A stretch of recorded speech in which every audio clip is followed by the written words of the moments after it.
नमस्कार दोस्तों, तो मैं एक बार फिर से हाजिर हो चुकी हूँ आप लोगों के सामने में राजा भरत के वंशज के साथ। राजा भरत और राजा शांतनु के बीच में कितने राजा बने, कौन कौन से राजा बने, इसकी स्पष्ट जानकारी किसी को भी नहीं है। हमें महाभारत में भी इसके बारे में खास जानकारी देखने को नहीं मिलती है।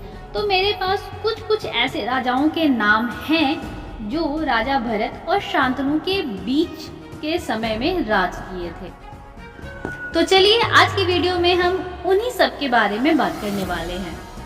भरत के बाद उनके पुत्र और वंश का क्रमबद्ध विवरण नहीं मिलता, परंतु भारत में कुछ प्रसिद्ध और प्रतापी राजाओं का वर्णन अवश्य सामने आता है। इस वंश में एक राजा हस्ती हुआ। इसी ने कुरु देश की राजधानी का नाम अपने नाम पर हस्तिनापुर रखा। हस्ती का पुत्र अजमेर हुआ। उसके समय में भारत वंश के अनेक शाखाएं हो गई थी।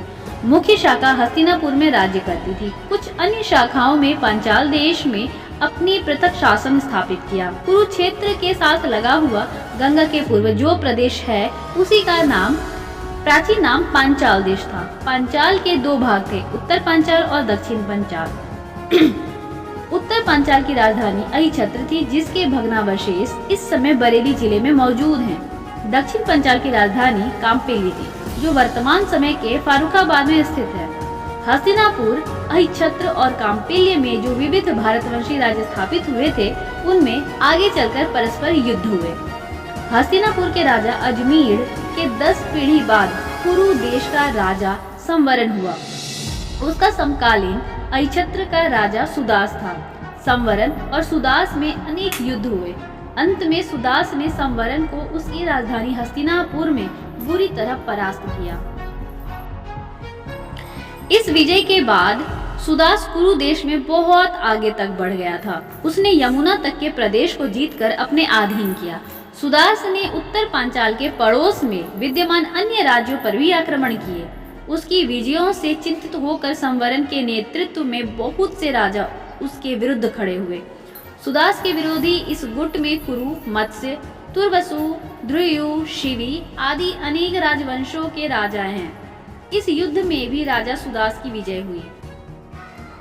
सुदास की इस विजय के बाद हस्तिनापुर के राजा संवरण ने भागकर सिंधु नदी के तट पर स्थित एक दुर्ग में शरण ली। सुदास का निधन शीघ्र हो गया। उसके उत्तराधिकारी सहदेव और सोमक उसकी तरह वीर नहीं थे।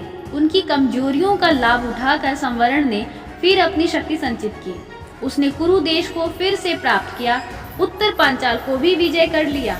संवरण का पुत्र कुरु हुआ। वह भी पिता के समान वीर राजा थे।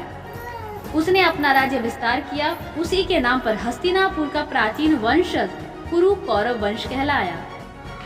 राजा कुरु की अगली पीढ़ी राजा शांतनु की थी, जिसके बारे में हम सभी को पता है, और इसके बाद का जो सीरीज था वो सभी को पता है। तो आज के वीडियो में बस इतना ही दोस्तों। मिलते हैं अपने अगले वीडियो में कुछ नई जानकारी के साथ में। तब तक के लिए बाय बाय गाइस।